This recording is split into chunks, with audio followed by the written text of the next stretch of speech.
નમસ્કાર મિત્રો, હું તો બોલીશમાં આપનું સ્વાગત છે.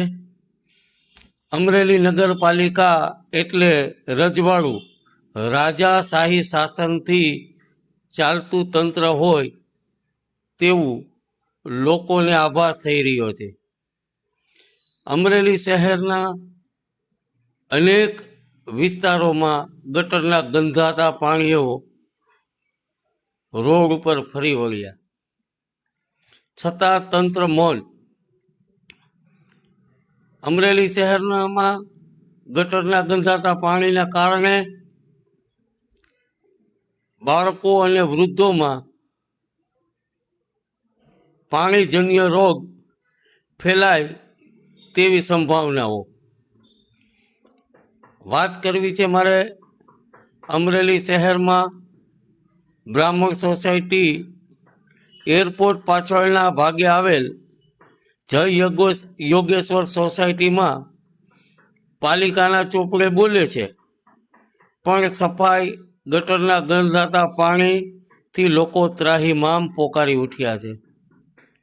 આમ તો અમરેલી શહેરના નગરપાલિકા વિસ્તારમાં આવેલી અનેક સોસાયટીઓમાં ગટરના ગંધાતા પાણીઓ રસ્તાઓ પર વહેતા લોકોનું જીવન મુશ્કેલ બન્યું છે.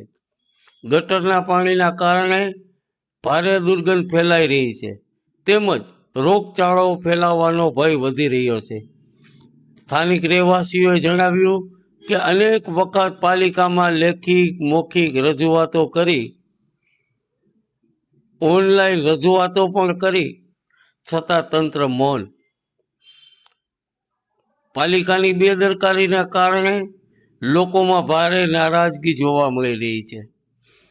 ગટરનું પાણી ભરાતા વાહન ચાલકો તથા રાહદારીઓને ભારે હાલાકીનો સામનો કરવો પડે છે.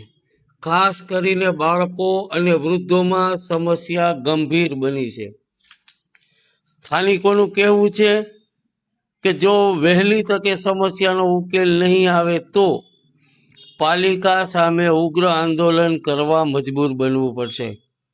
હવે જોવાનું રહેશે કે પાલિકામાં બિરાજમાન રાજા પોતાની રૈયત જનતાની સમસ્યા દૂર કરશે ખરા, કે પછી ઉપર રજૂઆતો કરવી પડશે. જોતા રહો હું તો બોલીશ ન્યૂઝ. રફીક ચૌહાણ, અમરેલી. નમસ્કાર.